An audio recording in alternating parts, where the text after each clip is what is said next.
श्री स्वामी समर्थ मित्रांनो, आपल्या स्वामी सेवा या चॅनलवरती तुमचे मनापासून स्वागत आहे. काल आपण आपल्या व्हिडिओमध्ये स्वामींच्या नित्यसेवेच्या पुस्तकाबद्दल बोललो होतो. तुम्हाला मी ओळख करून दिली होती त्याची. तर आज आणखीन एक महत्त्वाचा असा ग्रंथ मी तुमच्या भेटीसाठी आणला आहे.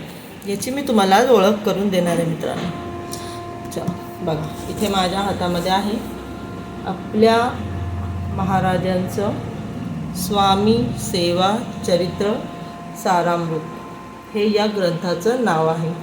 स्क्रीनमध्ये ते उलटं दिसत असेल मित्रांनो तुम्हाला. मी तुम्हाला पुस्तकाचं नाव वाचून दाखवते. श्री स्वामी चरित्र सारामृत. सारामृत या शब्दातच अमृत आहे. अमृत म्हणजे तसं तर पहिले तर आपल्या स्वामींचं नाव हेच अमृताचं काम करतं, म्हणजे अमृता समान काम करतं. स्वामींचं नाव घ्या, आयुष्य तुमचं सुंदर होणारच आहे. पण हे जे आपलं पुस्तक आहे हे केंद्रामध्ये काल जे मी तुम्हाला दाखवलं ते होतं स्वामींची नित्यसेवा. आणि हे ज्याचं आहे हा ग्रंथ आहे स्वामी चरित्र सारामृत. तर या ग्रंथामध्ये एकूण 21 अध्याय आहेत मित्रांनो. या ग्रंथामध्ये एकूण 21 अध्याय आहेत. कोणकोणते पुढे मी तुम्हाला सांगते. तर या आपल्या ग्रंथामध्ये एकूण 21 अध्याय आहेत.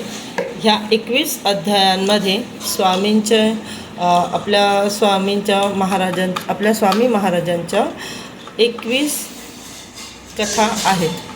तर त्या 21 कथा आपण जर एका वेळी वाचल्या तर एक पारायण झाले असे बोलले जाते. एक पारायण. स्वामींच्या सेवेशी जोडलेल्या गोष्टींमध्ये पारायण हा अतिशय महत्त्वाचा भाग आहे मित्रांनो. कसं ते सांगते. आपलं जे स्वामी चरित्र सारामृत हे जे आपलं पुस्तक आहे याच्यामध्ये जे 21 अध्याय आहेत ते 21 अध्याय जर तुम्ही एकाच वेळी बसून वाचले तर ते तुम्ही एक पारायण केले असे होते. तर पारायण का करावे, किंवा हे जे पुस्तक आहे आपल्या स्वामींचं ते तुम्ही रोज वाचू शकता का, किंवा काही विशेष गोष्टी दिवस आहेत तेव्हाच वाचायचं असतं असं काही आहे का?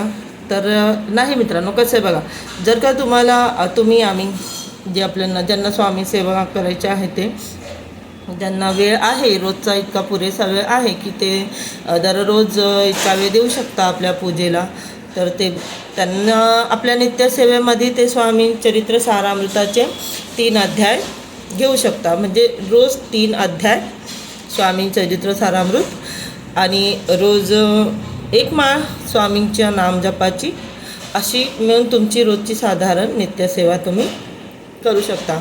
तर हे जे आपलं आणि जर त्याच्या व्यतिरिक्त जर तुम्हाला स्वामींची संकल्पयुक्त सेवा करायची असेल, म्हणजे स्वामी चरित्र सारामृताचं पारायण करायचं असेल, तर पारायण म्हणजे मित्रांनो असं की जर तुम्हाला म्हणजे त्याच्यामध्ये पण थोडंसं आहे अजून जर तुम्हाला स्वामींचे 7 पारायण करायचे आहेत, 11 पारायण करायचे आहेत, 51 पारायण करायचे आहे, तो आपल्या म्हणजे प्रत्येकाचा आपला ज्यांना जितके पारायण करायचे ते तितके संकल्पयुक्त पारायण करू शकता. तर आता संकल्प म्हणजे काय?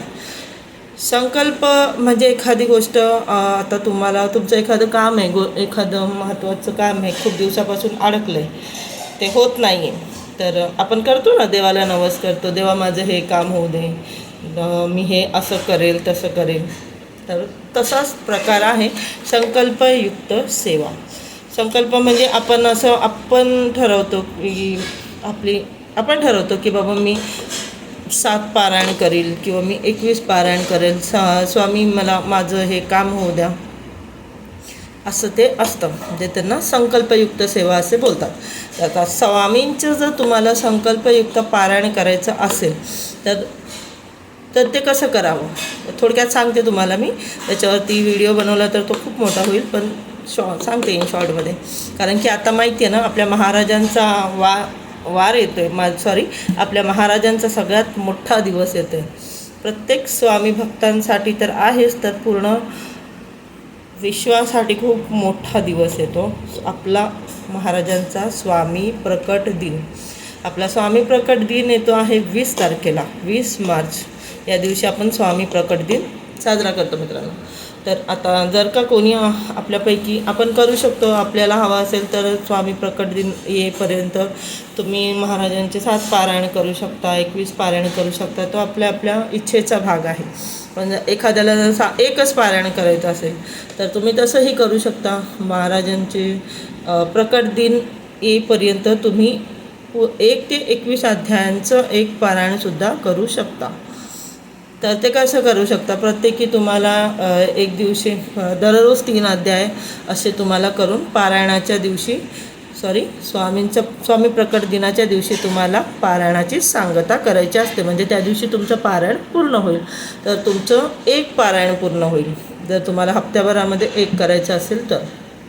तर आता हे कसं करायचं, संकल्प कसा घ्यायचा. संकल्प घेण्याच्या आधी तुम्हाला मित्रांनो जवळपास जिथे कुठे स्वामींचं केंद्र असेल तिथे तुम्हाला जायचं आहे. एक नारळ आणि खडीसाखर सोबत घेऊन जायचं.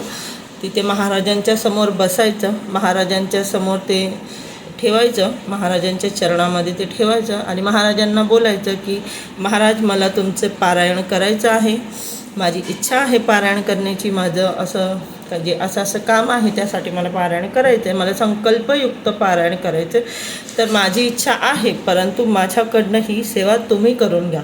सुरुवात मी करेल पण याचा शेवट तुम्ही करून घ्या. आणि अशी आपल्याला हात जोडून महाराजांच्या चरणी प्रार्थना करायची आहे. आणि एकदा महाराजांच्या समोर बसताना महाराजांना मुजरा करायचा असतो मित्रांनो. आणि एकदा महाराजांजवळून जेव्हा तुम्ही उठता तेव्हा निघताना पण महाराजांना आपल्याला मुजरा करायचा असतो. तर मुजरा कसा करता हे तुम्हाला मी पुढच्या व्हिडिओमध्ये सांगेलच. तर जसं आता मी सांगितलं तुम्हाला की आपण स्वामींच्या समोर नारळ आणि खडीसाखर ठेवून स्वामींना बोलायचं आहे की माझ्याकडनं ही सेवा करून घ्या, मला संकल्पयुक्त पारायण करायचं आहे. त्यानंतर तुम्ही कोणत्याही दिवसापासून पारायणाची सुरुवात करू शकता. असं काही नाही की तुम्ही गुरुवारीच केली पाहिजे, पण गुरुवारी केली तर चांगलीच आहे आपल्या इच्छेने. जेव्हा तुम्ही पाठ आपल्याला काय करायचं आहे, आपले जसं आपण नारळ आणि खडीसाखर आपण केंद्रामध्ये स्वामींजवळ ठेवून आल्यानंतर ज्या दिवशी आपल्याला सुरुवात करायची आहे पारायणाला, तर त्या दिवशी आपल्याला छोटासा एक पाट मांडायचा आहे. पाटावरती तुम्ही शुद्ध नवीन कोरं कापड अंथरायचं आहे. त्यावरती तुम्ही स्वामींचा फोटो ठेवायचा आहे आणि गणपती बाप्पाचा फोटो. नेहमी सगळ्यांनाच माहिती आहे, सगळ्यात पहिले गणपतीचीच पूजा होते. पहिले गणपती बाप्पाची पूजा करून त्याच्यावरती स्वामींचा फोटो ठेवायचा आहे. स्वामींजवळ बसून एक फूल घ्यायचं आहे आपल्या उजव्या हातामध्ये, अक्षत घ्यायचे आहेत, तांदूळाचे दाणे आणि एक अक्षत आणि हळद कुंकू त्यावर टाकून ते आपल्या उजव्या हातामध्ये घ्यायचं मित्रांनो. आणि त्यानंतर आपल्याला ते एक संकल्प करायचा आहे. उजव्या हातामध्ये घेऊन स्वामींसमोर बसून आपल्याला संकल्प करायचा आहे आणि त्यात आपल्याला आपलं नाव सांगायचं आहे, आपलं गोत्र सांगायचं आहे, आपण कुठे राहतो हे सांगायचं आहे. आणि स्वामींना आपल्याला हे बोलायचं आहे की मी संकल्प करत आहे, मी तुमचे इतके पारायण, म्हणजे आपलं नाव सांगून हे बोलायचं आहे की मी 21 पारायणाचा संकल्प घेत आहे. आणि असं बोलून ते एका तामणामध्ये आपल्याला सोडायचं आहे आणि तिथून आपलं पारायण सुरुवात होत आहे. पारायण मग जे तुम्हाला जर का हफ्त्यामध्ये एक करायचं असेल तर एक करा, नाहीतर मग तुम्हाला दररोज 21 अध्याय वाचायचे असतील तर एका दिवशी 21 अध्याय वाचले तुम्ही, एकदाच पूर्ण पुस्तक एकदा वाचलं एका दिवसात तर तुमचं एक पारायण होईल. 2 दिवसात 2दा वाचलं तुमचे 2 पारायण होतील. असं करून तुमच्या हप्त्याभरामध्ये 7 दिवसामध्ये तुमचे 7 पारायण होतील. जर तुम्ही 7 पारायणाचा संकल्प घेत असाल तर 21 घेत असाल तर असे करतात स्वामींचे संकल्पयुक्त पारायण. जर तुमचं 1 हप्त्यामध्ये पारायण झालं पूर्ण तर तेव्हा तुम्ही 7व्या दिवशी पारायणाची सांगता करायची आहे. आणि अशा प्रकारे तिथून पुढे बघा तुम्ही जे महाराजांना मागितलं आहे ते तुम्हाला ते कोणत्या प्रकारे आणि कशा प्रकारे तुमच्यापर्यंत ते आणता याचा पण अनुभव घ्या. तर हे होतं स्वामी चरित्र सारामृत या आपल्या ग्रंथाबद्दल माहिती. आणि थोडक्यात मी तुम्हाला संकल्पयुक्त पारायण कसे करशाल जर करायचे असतील तर. खूप महत्त्वाचं जर तुमचं काम अडकलं असेल तर एकदा करून बघा. देतात स्वामी, तुम्ही जे मागाल ते देतात. फक्त ते पारायण करण्याचे काही नियम आहेत. एका व्हिडिओमध्ये मी तुम्हाला पारायणाचे स्पेशली संकल्पयुक्त पारायण कसं करायचं याच्यावरती मी स्पेशल एक व्हिडिओ बनवेन. तर झालेली सेवा स्वामींच्या चरणी अर्पण करते. श्री स्वामी समर्थ मित्रांनो.